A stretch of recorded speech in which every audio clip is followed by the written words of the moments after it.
the polls understand what a country means to the people, and it's why. What my thoughts are on the Restore party.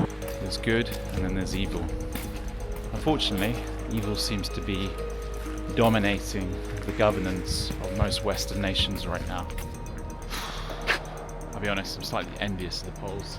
Generally envious. Welcome to another one of my videos. Today you find me in Tarnów.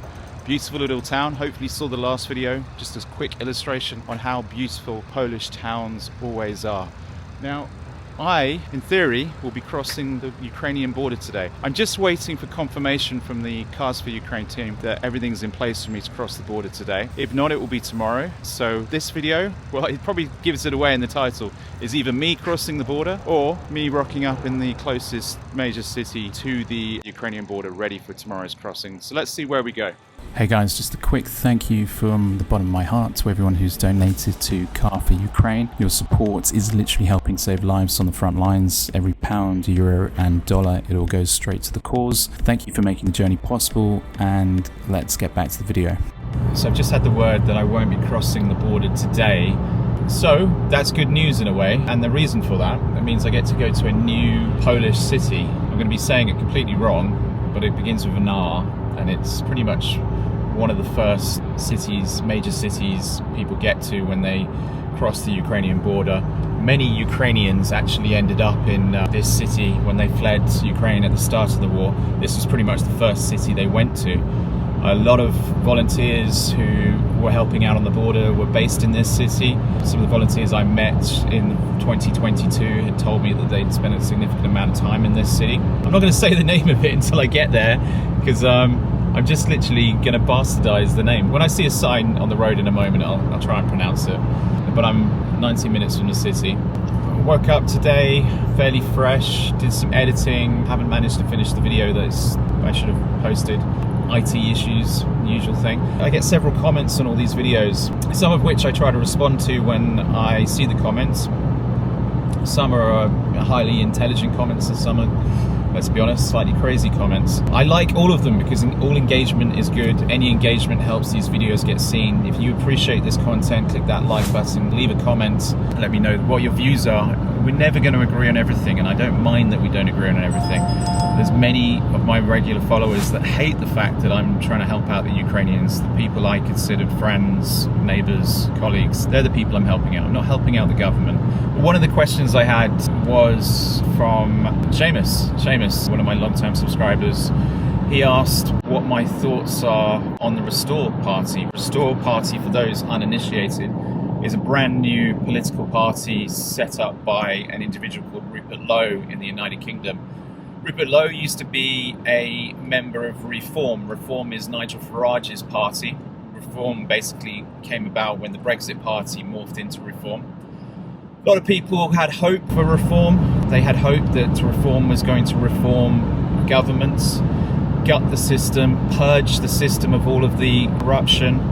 But as I've been saying for a very, very long time, anyone that's been following me on any of the different social medias, I think Reform is controlled opposition. And when you are getting ex-Tories joining, and I appreciate a long time ago, I used to be a member of that party, and that same party threw me to the wolves back in 2018 when a scumbag hacktivist decided to write a smearing article about me. Yeah, that same party. I don't have much love for the Tories. There's one or two good guys, but I don't think taking on Suella Braverman, she did nothing for the Tories, is a good plan. I don't think taking on Robert Jenrick is a great plan. He seems like a nice guy. He had some control over immigration during the Boris wave. What he did was treasonous by the numbers of people he let into the country, and the country is now going to be paying for that for years to come for what that guy did. Mostly people from the third world, and mostly people that aren't net contributors to the United Kingdom. Oh, here's the name of the city, Rzeszów. Is that how you say it? I'm not sure. Yeah, Rzeszów. That's the city I'm going to. What do I think about Reform? Well, Reform are controlled opposition, and I think people shouldn't pay them any attention. Nigel Farage, he's not the leader that you want him to be. I could happily have a pint with Nigel Farage, but when he doesn't care about the demographic replacement of the British people, that's not a person I can get behind. when he doesn't care about the grooming gang scandal, that's not a person I can get behind. When he doesn't want to enforce mass deportations of illegal migrants and foreign criminals, that's not a person I can get behind. Whereas Rupert Lowe's party, Restore Britain, Restore, which is also, I believe, I could be wrong, but I believe they've aligned themselves up with Advance UK, which was Ben Habib. Ben Habib seems like an all-round decent bloke. And then you can tell the difference between Reform and Advance UK people and Restore people. All these names sound very similar, so it's quite confusing. But you can tell the difference because Ben Habib puts his country and the people of the country first. He's not about trying to become a prime minister. He's not trying to become the next leader. He's willing to put himself in any position just to help the country, and that's a person I can really get behind. Rupert Lowe, I think he's also an all-round good bloke. The fact that he was smeared by that scumbag Zia Yusuf, who basically bankrolled the Reform Party. He got himself into the Reform Party because he bankrolled them, and he became the reason that Farage and Reform didn't want to ban the burqa, the reason that they have got no interest in getting rid of halal meat, and the reason they don't want mass deportations. So they are controlled opposition thanks to individuals like Zia Yusuf, also known as Mohammed Zia Yusuf. Not a good guy.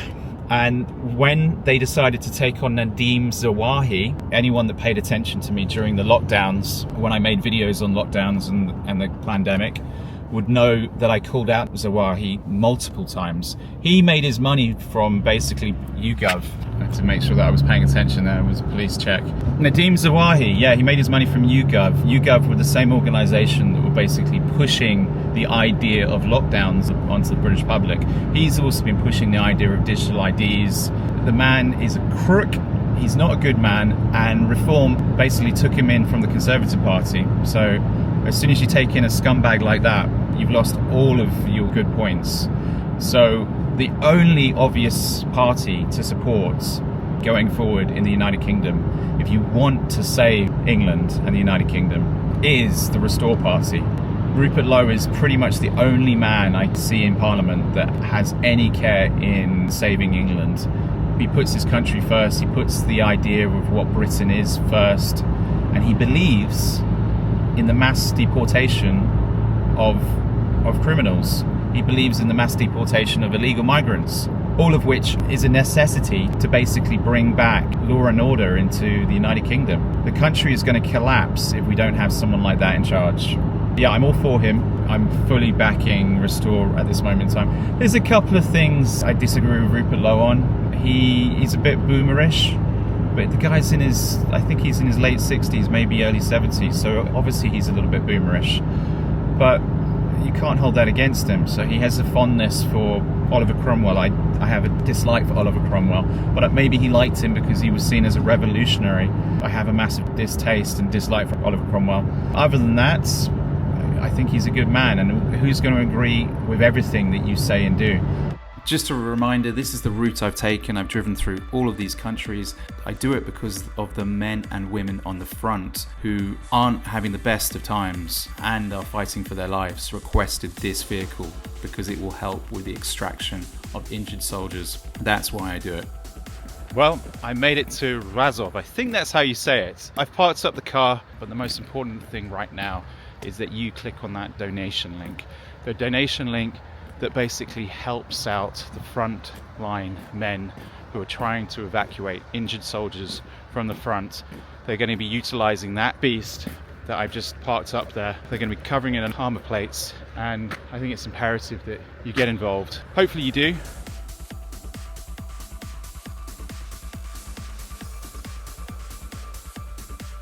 These spontaneous adventures, I really should do research on places before I get to them. I had no idea I was going to stop here today or on this trip. I thought it was pronounced Reznau. I've just looked it up. Rzeszów is what the translation's saying, so I hope I'm saying that right. I'm going to ask some locals to see. Rzeszów is the place. This war memorial, I haven't got to my accommodation yet, commemorates the fallen from the Second World War. Beautiful, beautiful monument. In a way, also commemorates those that fought bravely for Polish independence. It was actually installed 11th of November 2001, and anyone that knows their Polish independence, you may have seen my video on Polish Independence Day, Their Independence Day is the 11th of November, and this has been here since 2001.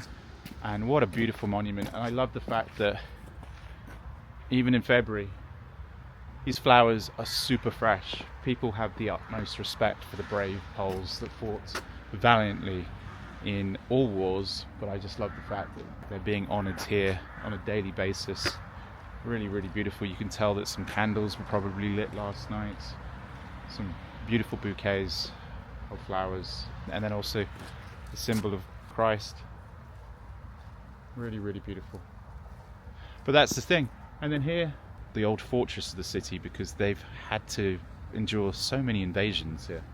I think I'm going to find it fascinating being here for the short time I'm here, but this is why we travel. We travel to come learn about these places. And look at this. It's almost like a mini Taipei. Quite a phenomenal skyscraper, isn't it? Parking, I managed to find some free parking. I got stung a couple of times the last couple of days with parking spots, thinking I would get hotel parking. No, I ended up parking in a hotel that didn't offer free parking, and the second hotel, oh no, that wasn't our space, sir. You're going to have to pay a lot of money for that. C'est la vie. But this time, free parking.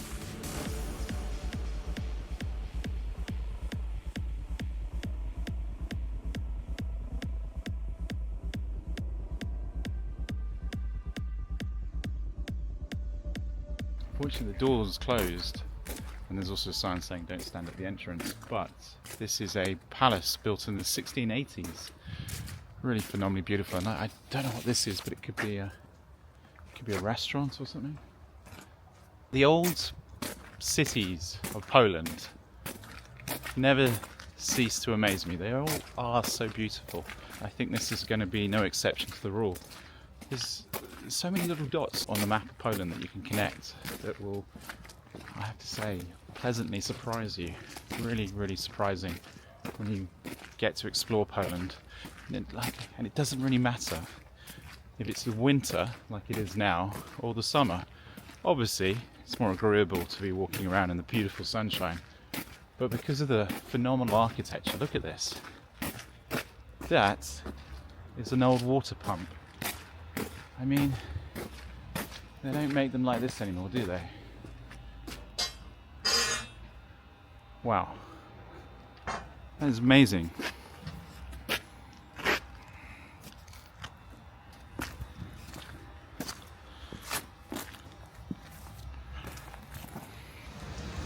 And look at this beautiful plaque just on a building.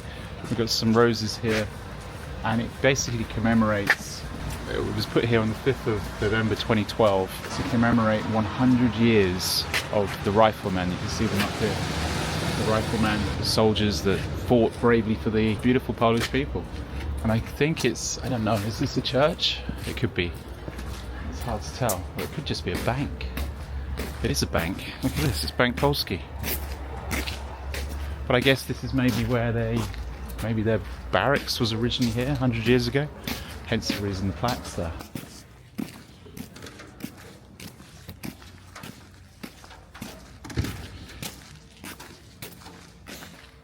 Just walking past the local cinema.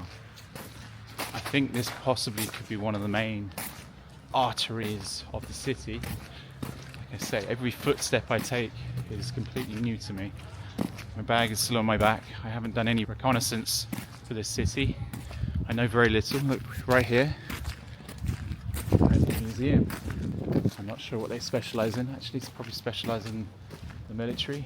I can see some military soldiers on here. But like the last building, it doesn't appear to be open. I could be wrong. Oh no, it is open. So I'll tell you something, we could go in there. Maybe I'll go in there later. If I don't come back, you know, that's only because I found something else to do. Look at this. Beautiful churches. Now that really is a church. I think we should pop our heads in there. Give a little bit of thanks for keeping us safe on our journey so far. The journey just before we get to Ukraine. Look at this. Beautiful.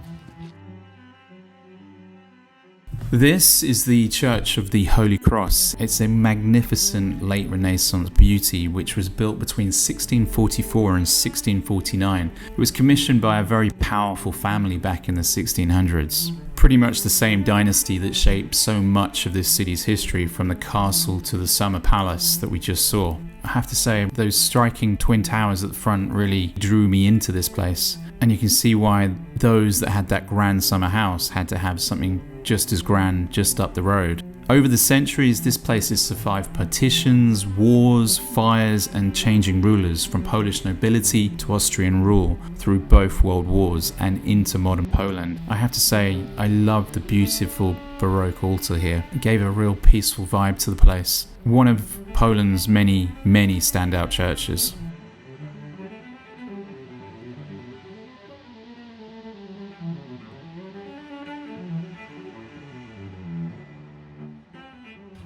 Well, that's a beautiful church, and I love the fact that there are Polish babushkas in there praying, as you'd expect them to, and people continue to stream in. I don't really see any tourists here, but the Latin from John: I am the way, the truth, and the life. Beautiful verse. I believe the next part is something along the lines of, you only come to the Father via Jesus.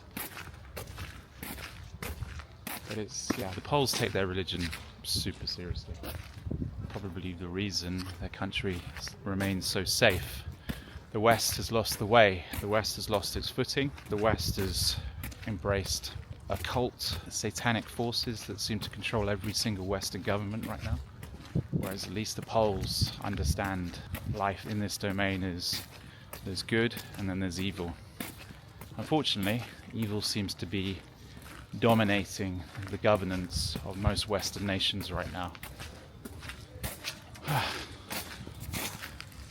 Nightclub, Rasputin.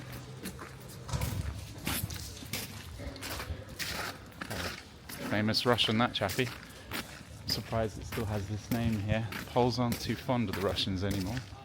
But, you know, the old stories I'm sure they can embrace.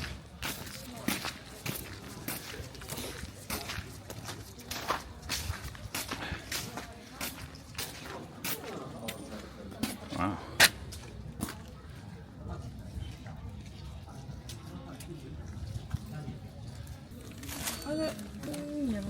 Thank you. What is this called? The name? Apple, just apple. Okay, thank you. I also thought it was called, I knew it had apple in it. I can see that on the sign, but I don't know what this is called though. You know what that's called? Oh my god. It's good though. It's really good.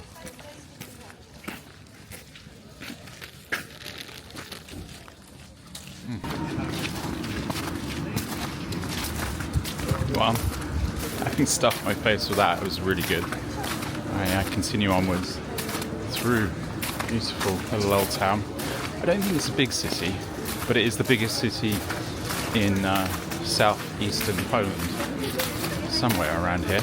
I should find my accommodation that I bought for a princely sum of £24. Now, sometimes when I'm travelling, I like to stay in hostels, but while I'm editing, I prefer to have my own space, and that's a hotel price in this town.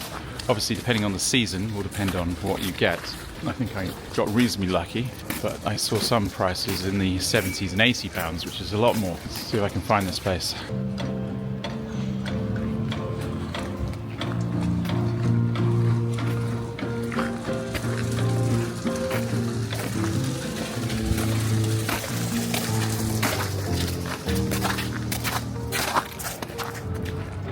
And I believe this might be the main square. Another museum over here. Pubs. This looks like kind of a fun town actually. While I was stuffing my face, I walked past a series of bars. Italian restaurant, Texas barbecue place, a bar called Dexter after the TV series, kebab places. There was a few different joints. And here, this main square, no exceptions to the rule. Looks like there's restaurants. A restaurant. Beautiful square. And should we have a look at who stands front and centre of this square? I can see an eagle at his foot. Here in the square, in Rheineck Square in Rzeszów, is this statue of Tadeusz Kościelko, and I apologise to the Poles for brutalising the pronunciation there. But underneath him, standing proud, is the Polish eagle. You've got him up on the pedestal up there. Well, I guess he's standing on a cannonball. He's got a scribe in place. He was one of the main military men pushing for Polish independence. For that, they put him front and centre of Rheineck Square. So he gets to look out on all of the revelers. I'm sure this is like a meeting point. You want to meet your friends or your date? Why not meet at this point in Rheineck Square? And why not? Because it is such a beautiful little square and you've got all of this entertainment. It makes sense. It just goes to show how proud the Poles are about those that fought for the people of this country and those that fought so they could have the strong country they have today. Poland is going to be a giant in the 21st century. It's going to overtake all of the Western European countries because its government hasn't sold out its people. Its government understands what investing in its people is all about rather than importing people that hate it or importing people that want to do it harm. Poles protect their borders and the Poles understand what a country means to the people, and it's why places like this are spotless. There's bins everywhere because they don't need to worry about IRA terrorists blowing things up or Islamic terrorists blowing things up. They know that if they put bins everywhere, people are going to put the litter in the bins and it's going to stay clean. I don't know how complicated this is, but for some reason the people in charge of the West don't seem to understand how easy it should be. Well, what an absolute faff to get into this apartment or room of hotel. But I guess that's what you pay for £24 a night. It's got a tiny little single bed, look at that. But most importantly, it has a desk. And that is where I'm going to edit. And it seems very quiet. I presume this must be the bathroom. It's got everything I need. Toilet, shower that looks like it probably does work. Nothing glamorous, but that's all you need. When you're not trying to impress anyone, because you're not entertaining, that is all you need.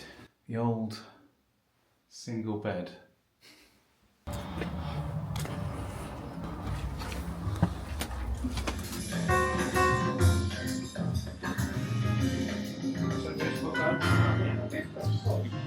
Sometimes you have to enjoy yourself. I don't want to get a copyright strike, hence speaking on microphone here. Oh, what a fantastic old school pub this is. Pub, bar, I think it's called Drunk something. Really kitsch, really cool. You could imagine you could be not just having a beer in here, sat in here having a cigar, a cigarette. It's pretty cool. It's a really cool little space. Right, really cool. No one's here apart from three guys near the front of the bar, and they only didn't want to be on camera. But the respect to this place and proper craft beer, decent. This is Polish Session Hazy IPA, really good. Yeah, not too bad. Not a bad way to spend the final nights in Poland, but I will go get some food soon.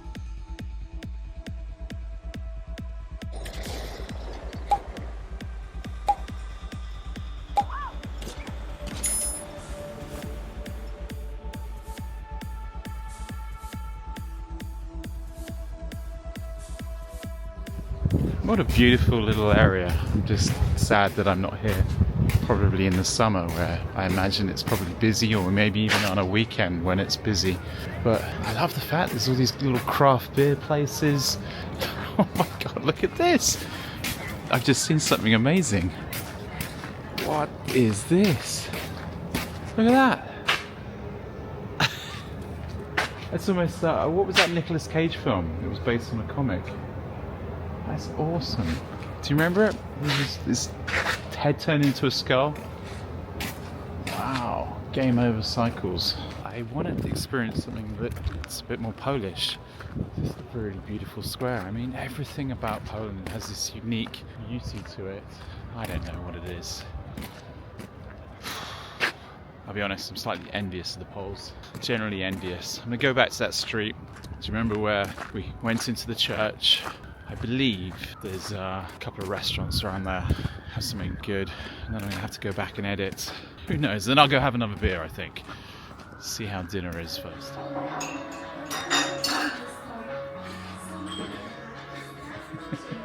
Okay. I had Polish food last night and the night before, so now I'm having American food because, you know, God save America and all that. God bless America. Cheers. In a way, I'm doing a comparison because I know as soon as I get to Lviv in Ukraine, I'm going to go to the best rib restaurant in the world. So I wanted to see how this rib place compared to the rib place in Lviv. If ribs could stop war, it would be the place in Lviv that I will take you to. It is the most phenomenal place. But let's try this place. See how it compares. You know, it's pretty good, but the difference is in Lviv, and I was really objecting to this when I first got there. You basically eat with your hands on. There's gloves on, you eat with your hands. Here it's like, the night before, it's very civil, very Western. Not bad. I'm not complaining, that's for sure. Compared to the average set of ribs, these are really good. The onion rings are fantastic.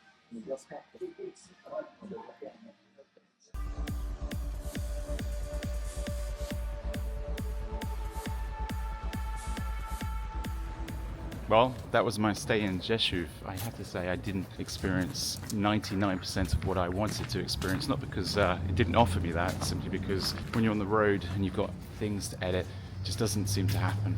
But if you appreciate this content, click that subscribe button, maybe consider donating to Cars for Ukraine, and the next video is me crossing the border to Ukraine. So join me on that one. Until next time, keep wondering.